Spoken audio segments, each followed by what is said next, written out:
So I'm interested in my life and my work. I'm interested in sort of how people connect with one another and treat one another,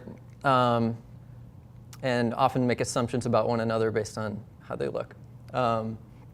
And hopefully in this talk, some of my experiences will inform why I'm interested in those things.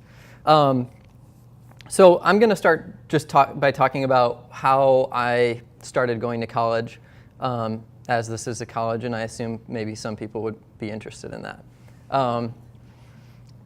So this is me in my last year of high school. I was on the golf team and the math team, and taking AP Calculus and geometry, statistics, chemistry. What else? That's about it.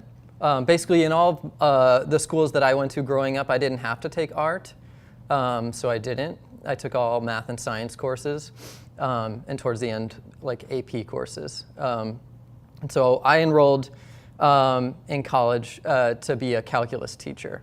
And so this is around that time. This was probably the summer before that time. That's my brother right there. We were not so much friends at the time, very different, as you can see. So I went to this school particularly excited to teach, and I really love math, so that was the combo, was calculus education. I didn't have such great experience at this school. I wasn't, like myself, I guess, my being, wasn't received very well by the people around. I was called a fag sometimes based on the way I dressed. Anybody been called that before? Yeah, doesn't feel so good. And didn't really merge into the crowd so well there. Not only socially, but also academically.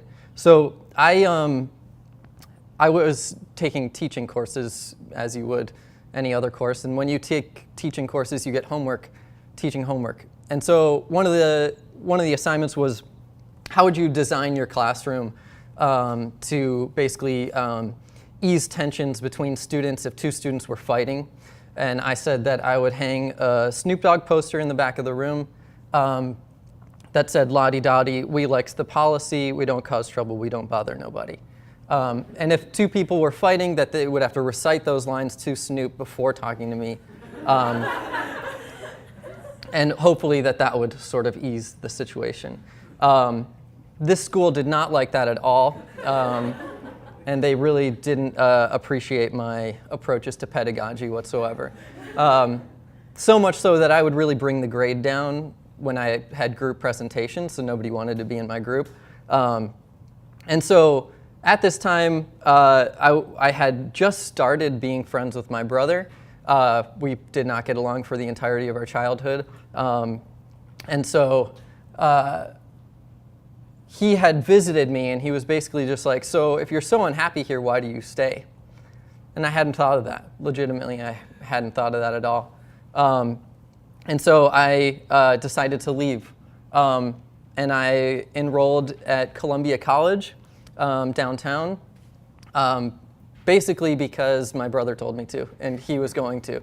And also, that was the art school that I applied to because it's like an open enrollment policy, and you don't have to test in, because if I did try, I wouldn't have any art to test with. So I got in. I enrolled as a graphic design major because my mom is a package designer, and I thought that was going to give me some genetic skills, but not really the case.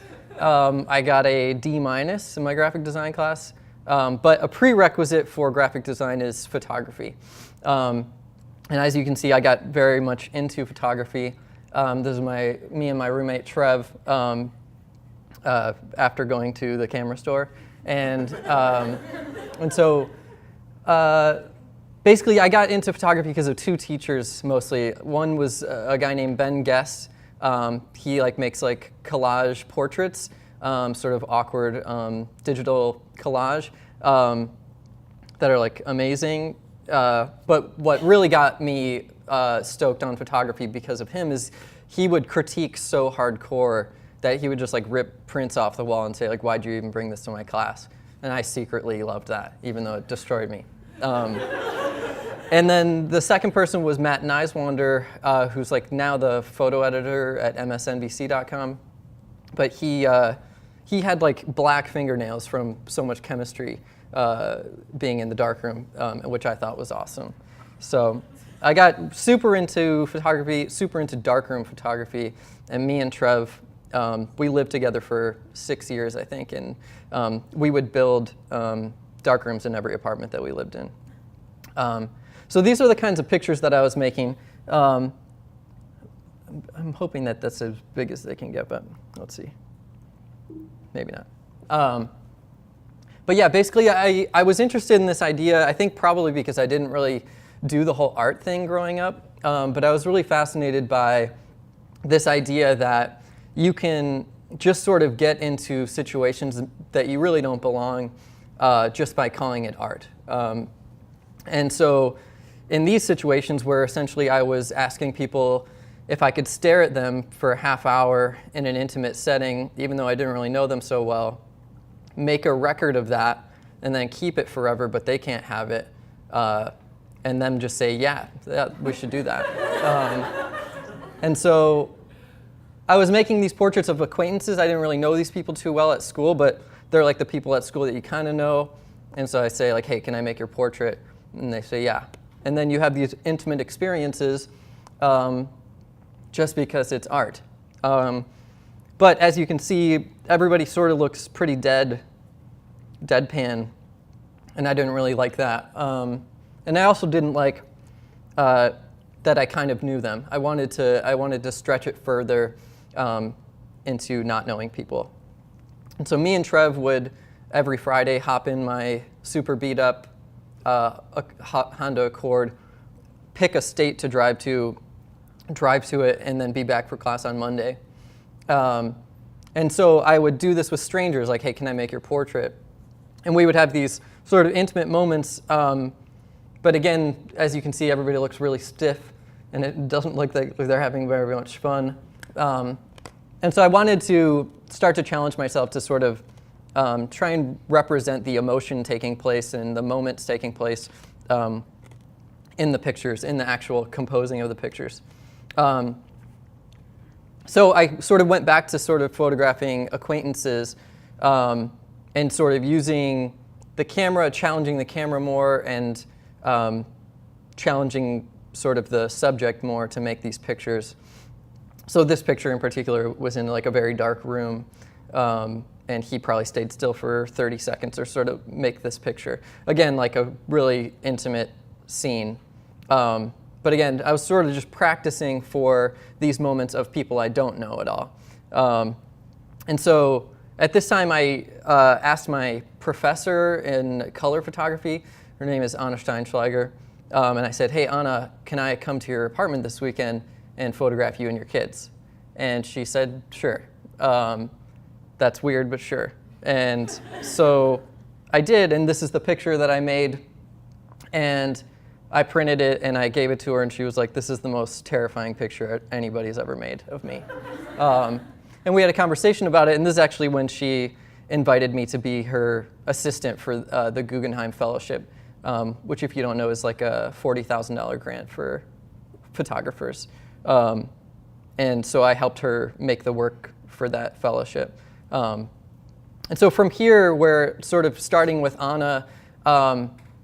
I wanted to photograph those scenes that, those situations that are maybe uncomfortable and nerve-wracking. And so I put out an ad on Craigslist saying, I'll photograph anybody that wants to be photographed, and you can keep the pictures, and I'll come to your apartment by myself, and I'll photograph you, and you can have everything.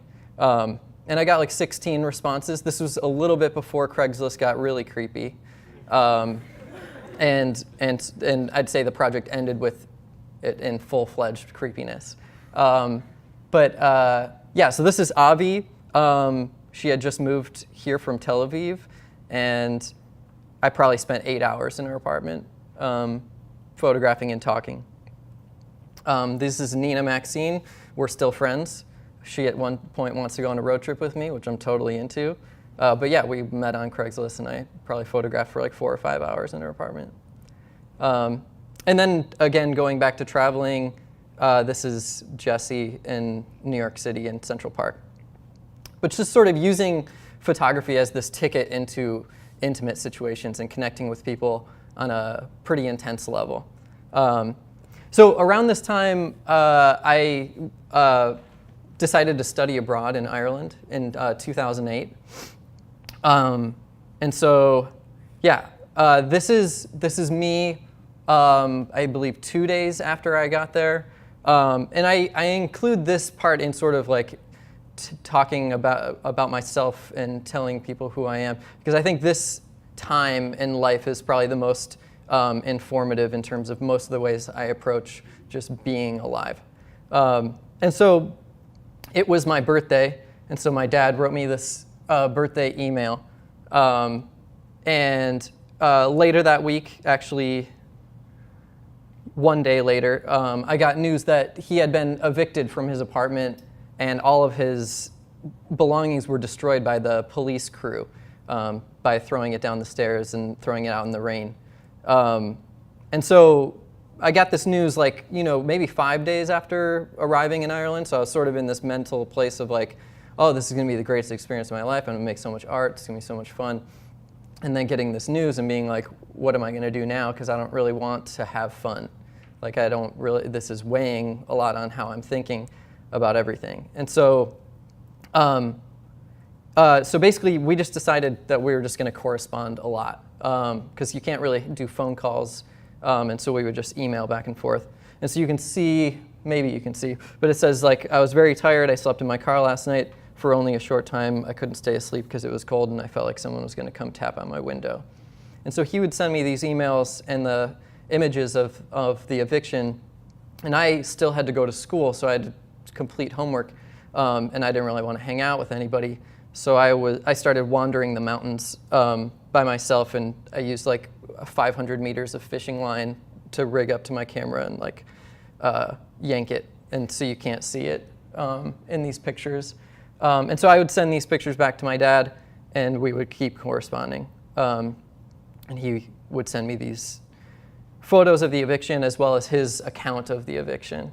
And so this is what I would say first became like my first thing that you would ever call a project or anything of significance that I ever did creatively.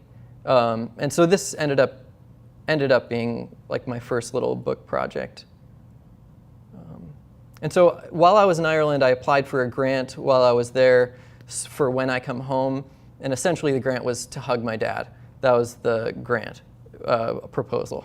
And so I got it, and so I made these pictures where we were hugging in places of relevance to the story. So this is like the storage bin facility where the rest of his belongings was taken, and us hugging there.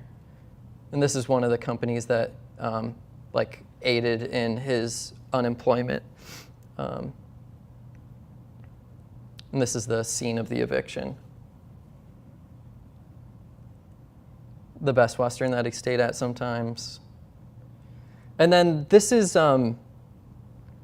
like basically the moment where it stopped becoming just that project where we're hugging, and it started becoming like I'm just basically processing life and all of these things happening by making pictures and writing about it. And so during this time, at the same time, sort of that year, a series of like really tragic news happened.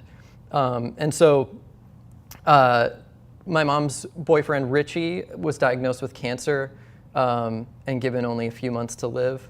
And shortly after that, my family friend, Mark, was killed in a car accident at age 19. And then Uncle Joe, which I'll talk more about him in a second, he died of a falling accident on his back porch. And he was Richie's father figure. And so real quick, what I'd like us to do is I handed out another sheet of paper, and it's a story that I wrote about an experience that I had with Uncle Joe 1 week before he died.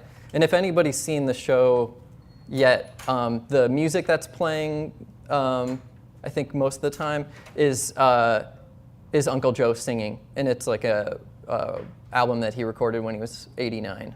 And so I'm going to play a song that he wrote while you read that piece about Uncle Joe.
Servus et hominis.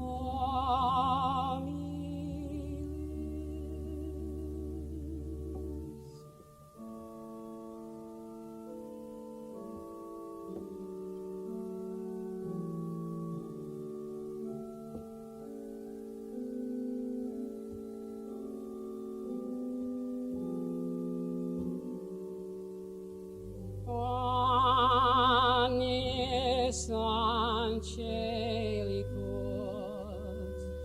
fi panis Dominum,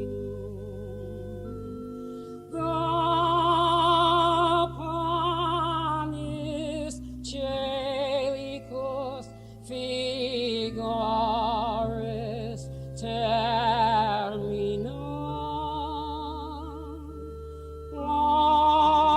Ores mirabilis,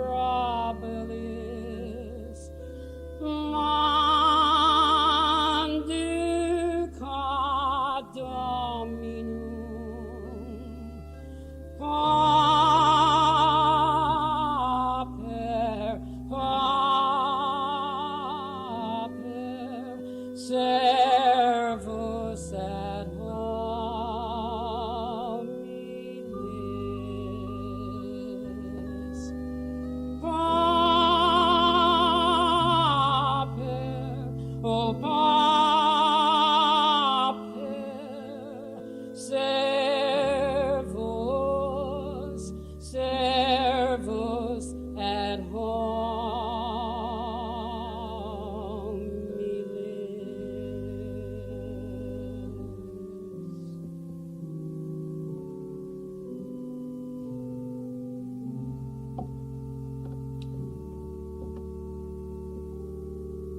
Okay.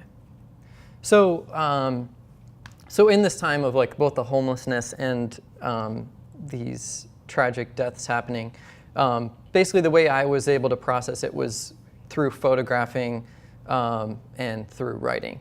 And that gave me like just enough distance from everything happening to really sort of embrace what was going on and understand what was going on.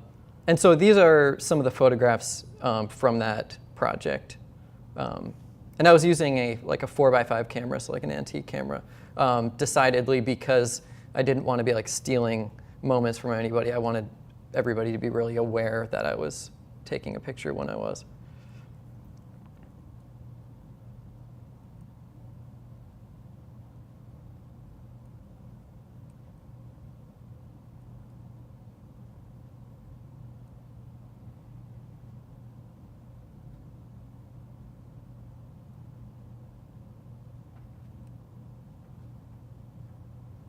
So this ended up being a project called Wake, which was basically comparing economic devastation with physical mortality, and sort of how we grieve those really similarly.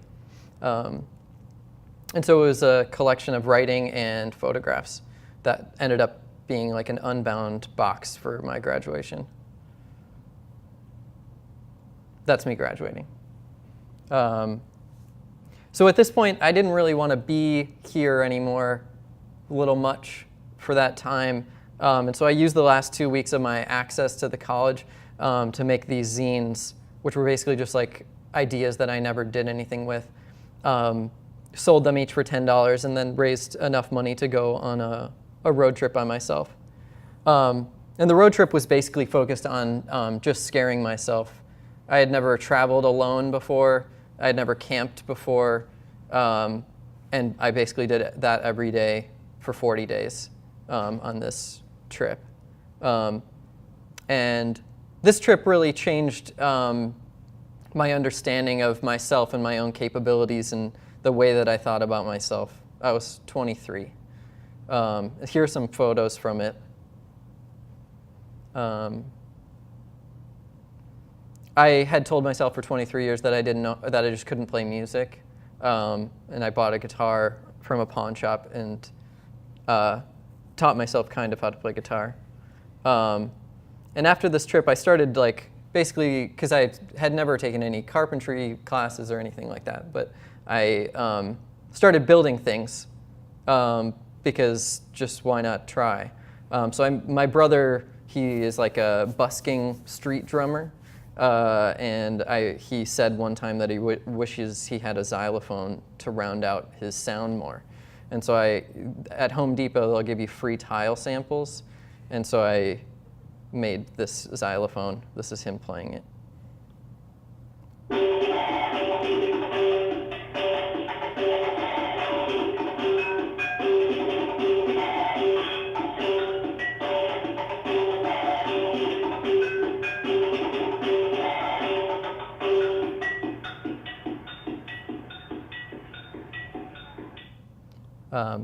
So yeah, at this point in my life, I would just say that I basically just thought of everything. I sort of began mixing art and just being alive, and sort of thinking about what changes when I just start thinking about all of this as my art practice. Yeah. And so as you can see in the graph, the pie chart here, most of it's failure and feeling and questioning things. And really small portions are where it makes sense. On that trip, I made some really important friends. This is Brandon Albandia, who I met at an artist residency in Wisconsin. And he taught me that publishing can just be staying up really late and making a bunch of books that you don't really know how to make, but you try. And so he asked me if I wanted to make a book out of all of the experiences that I had on that trip. Basically editing nothing out at all. And so it ended up being 59 pages of writing and I think 39 photographs. And then we made reprints of all the stuff that we found in the backseat of my car, and it fits in an envelope in the back. And so the book is called Talking with Fear About Dying Tomorrow. and we made 25 of them in one night with like hot glue and like paper from Staples. Really not luxurious publishing, but definitely changed the course of how I thought about things like that. And I met EJ, who I would consider to be my best friend and longtime collaborator. This is him teaching me how to tune a guitar, and which it led to me getting that guitar to try and do that. When I got back, me, EJ, and Jeff, my brother, started this musical project called The Mountain Was a Gift. And it's basically where we would play improvised music and sort of create interesting art therapy exercises for people to do and connect with one another. Like an example being just staring into the person sitting next to you's eyes for 20 minutes while we played music, things like that. And so we would build classrooms in different places. This is in the woods of Wisconsin, where we probably had like 35 or 40 students at that artist residency I mentioned. And then we took it on tour to other organizations. This is us camping in Maine, and we played at a summer camp in Maine. And then we played for the University of Chicago Education Department. And then we recorded an album in the mountains in Colorado. This started me and EJ collaborating together. We made a book called Forward Slash, which is basically half me, half him. Basically just talking about and showing work that we were going through and what we were thinking about at the time, which began a collaboration that we called Slow Dance, which was supposed to be an agreement where we collaborate once a year until one of us dies. We're both still alive. We haven't collaborated in like a year and a half, but we're still great friends. And so we would do exhibitions or books in this collaboration. And like music was a theme as Slow Dance in terms of our work and our ideas working together. And so EJ's a performance artist in New York City right now. This was a show that we did in LA.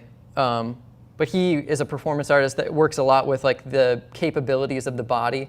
And so a lot of his wall drawings would be basically like, how can he stretch himself to the extreme to make these drawings? And like really intuitive work.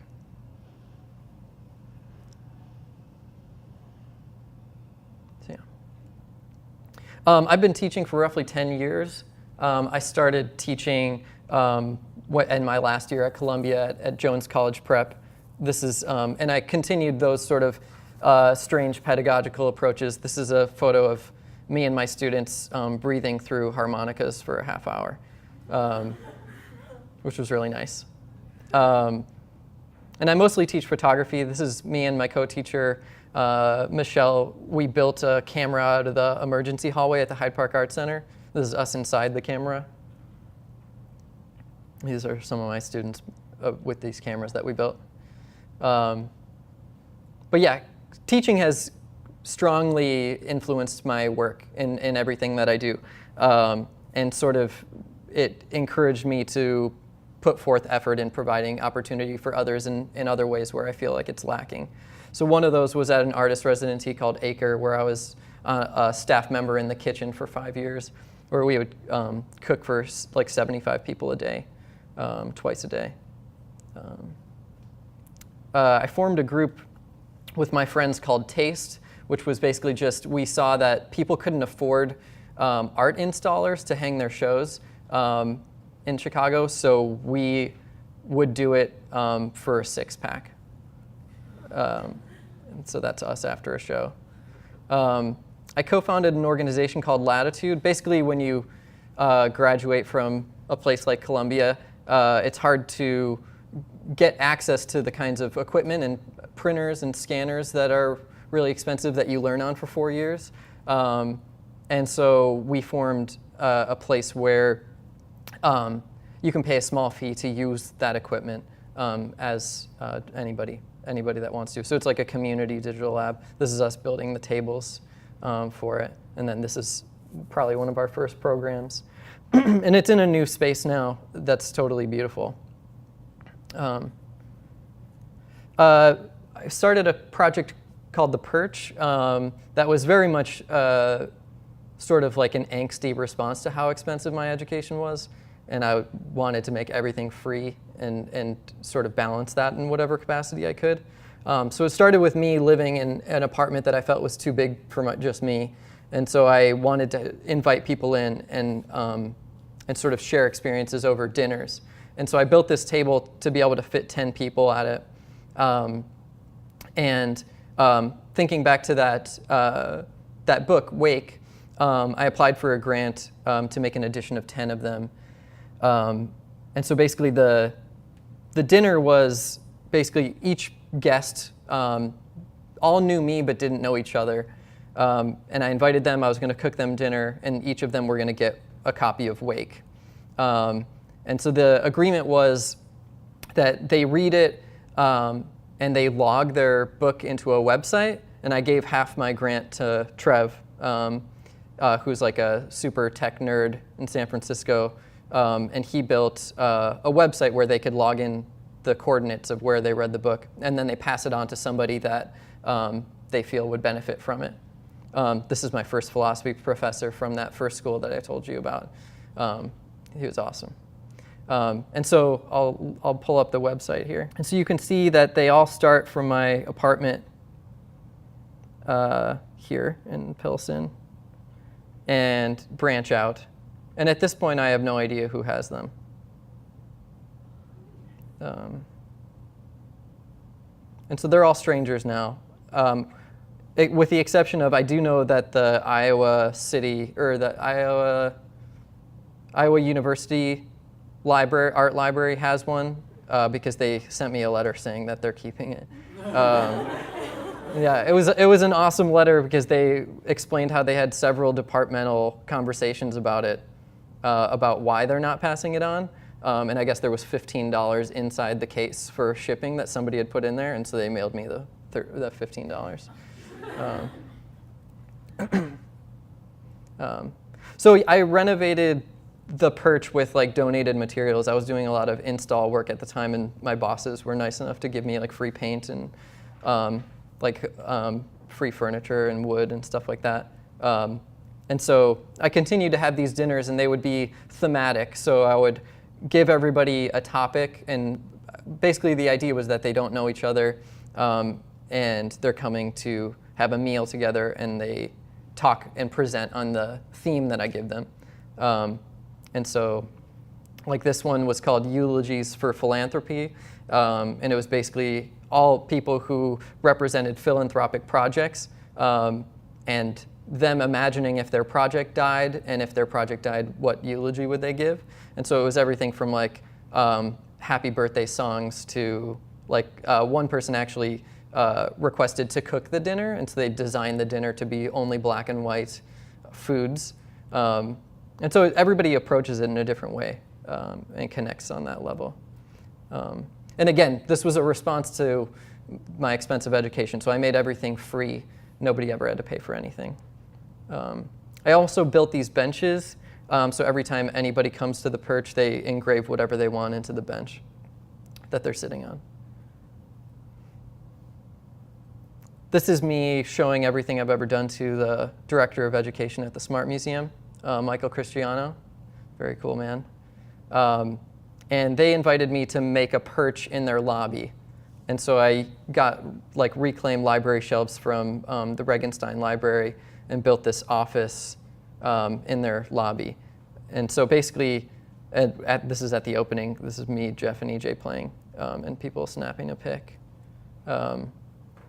And similarly, anybody can engrave whatever they want into the office, and they would just come and talk to me about whatever. And so there was like, I believe, 4 events that we threw in the Smart Museum, which were all engaged in free learning or getting people to connect with one another who maybe didn't know each other. And so then we also were invited to do an event at the Museum of Contemporary Art for their Word Weekend. And so basically the Perch, as a project, we did a number of things. One of them was this installation, which I think the sound is going to be terrible. Oh. But, so.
And so that was 5,000 sheets of paper that said "I got this" on it, and so you crumple it up and try and throw it into the bin. And so all of the sheets were thrown by the end of the 2-day weekend. And then on the back terrace, we had hourly different classes where I invited different artists in Chicago to conduct whatever class they wanted to teach in our office on the back terrace. So this was a bookbinding workshop. No, I've only used it. It doesn't look Take that, Jester. And so because I made that edition of Wake, and it was like 48 books made by hand, and it was all just through watching tons of YouTube videos on how to do that. I really enjoyed it, and so when it was finished, I wanted to keep doing it. And so I started teaching my photography students like how to make little booklets and zines of their work.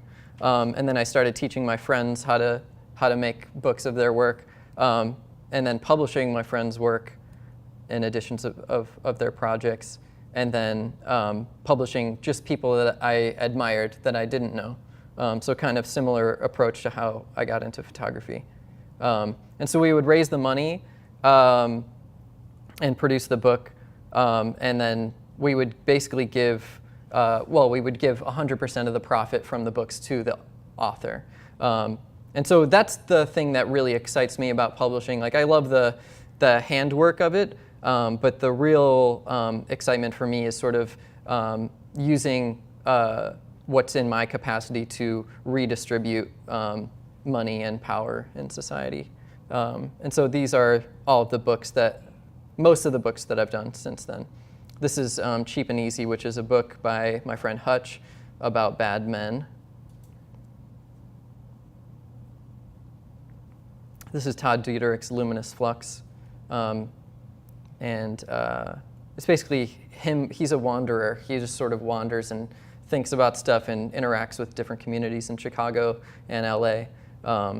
And so he makes an interesting collection of photographs on just the way he embraces life. Went Through Quiet Tensions by Adam Grassi. He suffered severe mental illness in his early 20s and basically healed from that through yoga instead of medication. And so that's what the book is about. Jackie Furtado, Stand Still So I Can Look at You Closely. Her work was basically about, like, that feeling when you don't really like a family member, but you have to love them, and there's that distance. She was trying to photograph that distance. We also did these things called monthly gifts, where we would ask an artist in Chicago what kind of notebook they like to use, and then we would try to design it as best as possible to their liking and give it to them.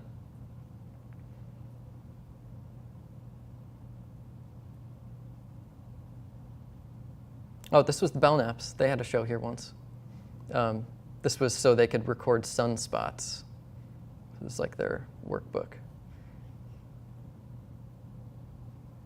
And so all of these are done by hand, so we teach people for free how to make books, and then those editions make a profit for the author that we chose.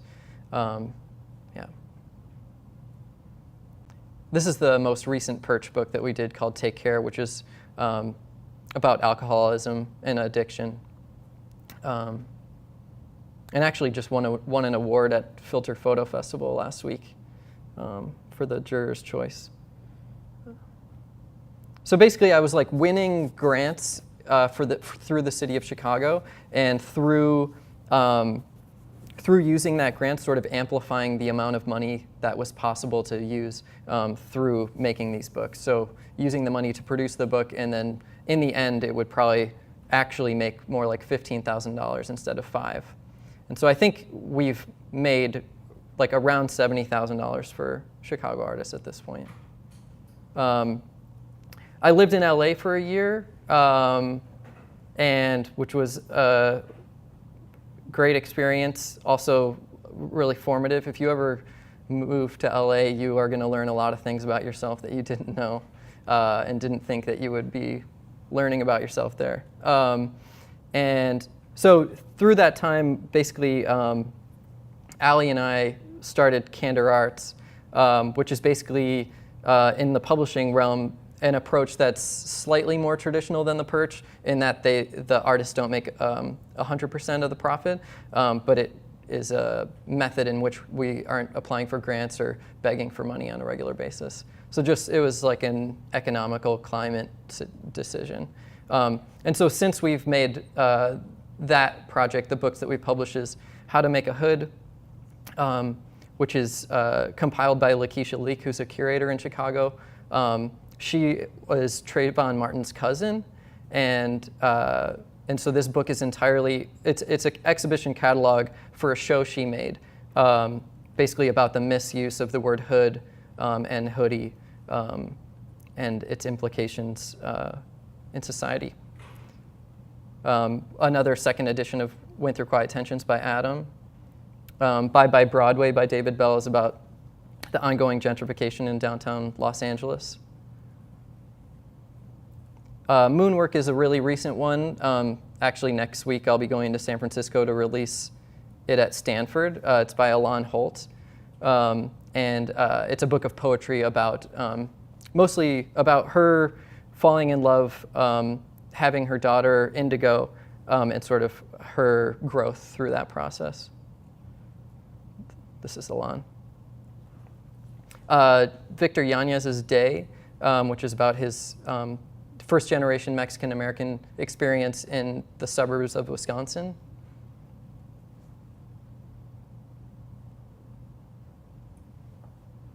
And that's Victor.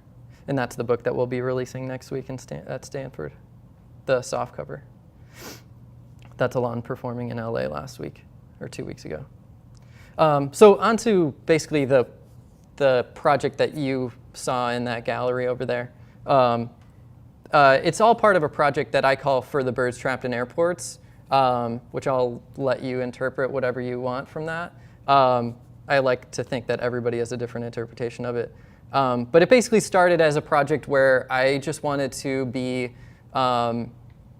creating assignments for myself on how to be a better person through this photographic and literary work.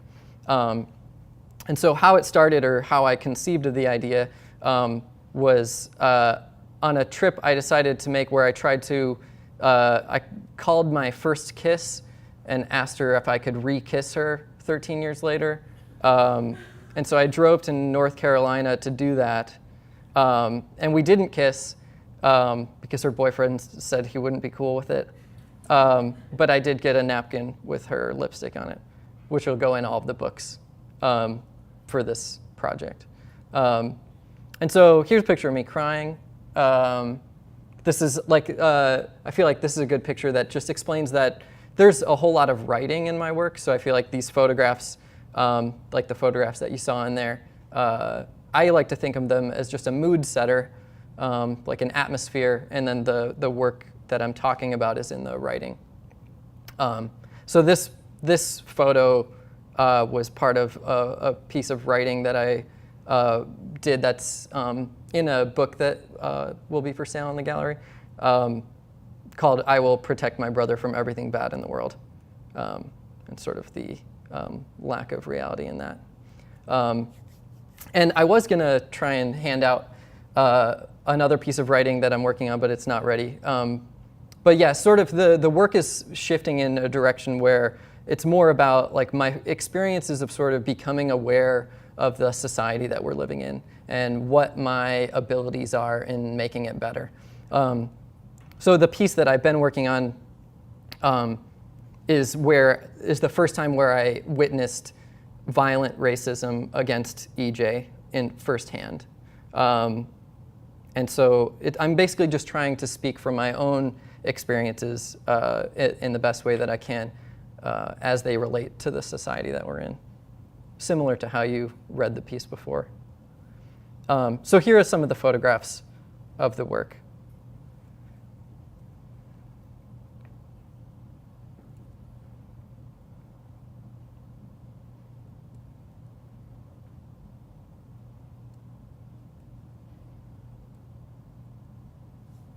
This was like the first time I used a hammer,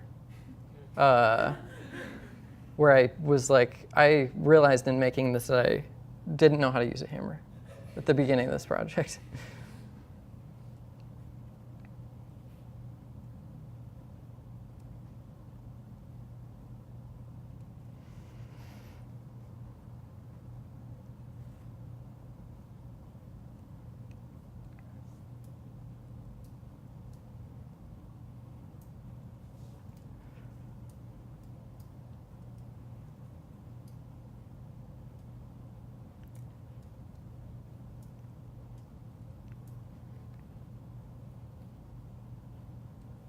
And I was just in Ireland a few days ago for a month for a residency at a really amazing place called the Burren College of Art.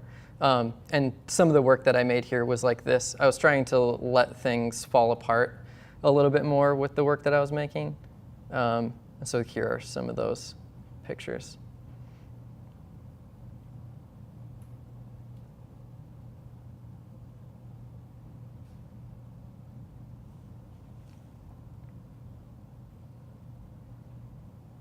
Okay. And so lastly, I just wanted to talk about basically how this show came to be, because originally this show was supposed to be called For the Birds Trapped in Airports, but it's not done. And also a few things influenced my change to focus on death and sort of what, basically my thoughts were like, I was thinking a lot about just how conflicting it has been in the political environment for the past 6 months and how hostile people are becoming towards one another. And I was trying to think of a time where that stops. And I think it's generally when people are mourning that they stop those perspectives and those sort of outward aggressions. And so my thoughts were, what would happen if we all attended the same funeral and we were all coming there for a relevant reason? For someone that we loved. And so that's why everybody was invited to submit photographs to be hung in that gallery amongst one another, whether their political views are the same or not. And that there was a collective mourning and a collective respect. But yeah, also the other thing that influenced my decision to do that was a friend, someone that I had just become friends with this summer drowned in the Mississippi River. And at that point, I was just like, no more dying. And my friend Jesse had posted this link online in memory of Virginia that was Frank O'Hara's Ode to Joy. So I'm going to just play that for you, which is where the no more dying comes from. We shall have everything we want, and there'll be no more dying on the pretty plains or in the supper clubs. For our symbol will acknowledge vulgar materialistic laughter over an insatiable sexual appetite, and the streets will be filled with racing forms, and the photographs of murderers and narcissists and movie stars will swell from the walls and books, alive in steaming rooms, to press against our burning flesh, not once but interminably, as water flows downhill into the full-lipped basin, and the adder dives for the ultimate ostrich egg, and the feather cushion preens beneath a reclining monolith that's sweating with post-exertion visibility and sweetness near the grave of love. No more dying. We shall see the grave of love as a lovely sight and temporary near the elm that spells the lovers' names in roots. And there'll be no more music but the ears and lips, and no more wit but tongues and ears, and no more drums but ears to thighs, as evening signals nudities unknown to ancestors' imaginations. And the imagination itself will stagger like a tired paramour of ivory under the sculptural necessities of lust that never falters, like a 6-mile runner from Sweden or Liberia covered with gold. As lava flows up and over the far-down somnolent city's abdication, and the hermit, always wanting to be lone, is lone at last, and the weight of external heat crushes the heat-hating Puritan, whose self-defeating vice becomes a proper sepulchre at last that love may live.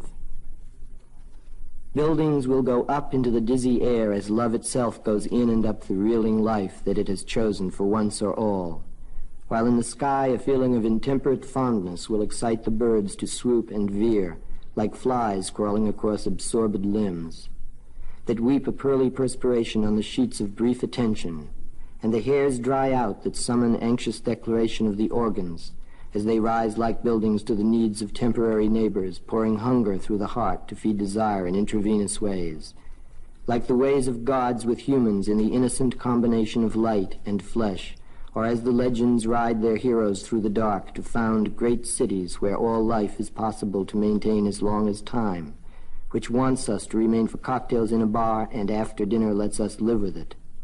No more dying. Okay, cool. That's all I have. That's it.